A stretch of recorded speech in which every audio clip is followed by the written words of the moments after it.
Hello ambitious people. आज मैंने बहुत इंटरेस्टिंग स्टोरी सुनी और ये जो स्टोरी है बस इंटरेस्टिंग नहीं है, एक जिद है, एक हेल्प करने की, कुछ करने की जो तड़प है ना, वो उसमें दिखेगी आपको। तो ये स्टोरी है आइरिना सेंट्रल की। सबको नाम पता नहीं रहेगा, लोगों को सिनेमा, फिल्म और क्रिकेटर्स के नाम पता है, बट ऐसे लोगों के नाम पता नहीं है और इसलिए ये स्टोरी बहुत इंटरेस्टिंग है। आप एंड तक सुनना। एक लड़की रहती है आइरिना नाम से।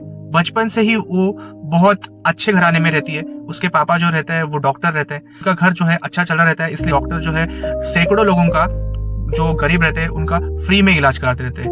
बहुत जनों को विदाउट कोई रिलीजन, विदाउट एनी रेसिज्म वो हेल्प करते रहते हैं। यही चीज आइरिना जो है वो खुद सीखती है उनसे, और उनकी एक सीख रहती है। उनके पापा बोलते रहते हैं अगर कोई डूब रहा है पानी में तो हमको भी स्विमिंग नहीं आता रहेगा, अगर हमको तैरना भी नहीं आता फिर भी हमको छलांग लगाना चाहिए, कुछ ना कुछ करके उनको बचाने की प्रयास तो करना चाहिए।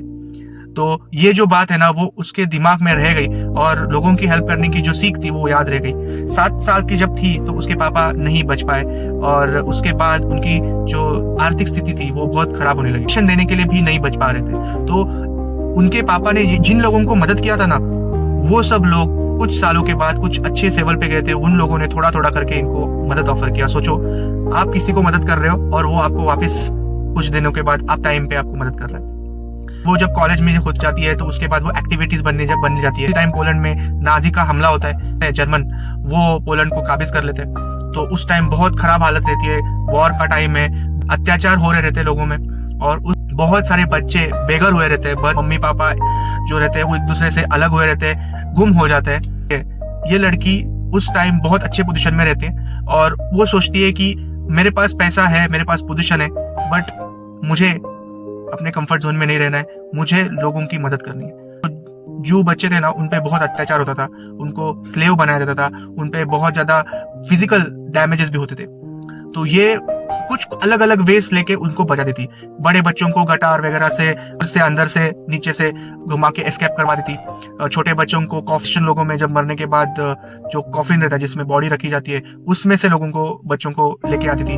कभी स्ट्रेचर में मरा है ऐसे इसको अंतिम संस्कार के लेके जाते। ऐसे करके करते बचाया है उन्होंने, और नॉट जस्ट बचाया, उनको अच्छा खाना उपलब्ध करा के दिया है। एक एक बच्चे का रिकॉर्ड उसने अपने नोटबुक में लिखा था और वो नोटबुक उस टाइम के नाजी गवर्नमेंट के अगर किसी के हाथ में लगा तो हर एक बच्चा, उसकी सिक्योरिटी कॉम्प्रोमाइज हो जाएगी। उसने जमीन के नीचे गाड़ दिए थे, बट हर एक रिकॉर्ड नाम के साथ उसने रखा था, सो दैट हर एक बच्चा अपने पेरेंट्स के साथ यूनाइट हो पाए। और इसलिए इसने बहुत मेहनत किया।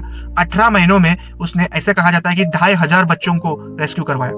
सोचो, आज मुझे बात करते टाइम भी एक गूज बम आ रहा है। हम यहाँ पे फालतू प्रॉब्लम्स लेके बैठते हैं और ये जो लड़की थी जिसने अपने अच्छा कंफर्ट जोन छोड़ के इतना कुछ किया लोगों के लिए, तब उसको कोई जान नहीं पाया। बच्चों को बचाते टाइम वो पकड़ी गई।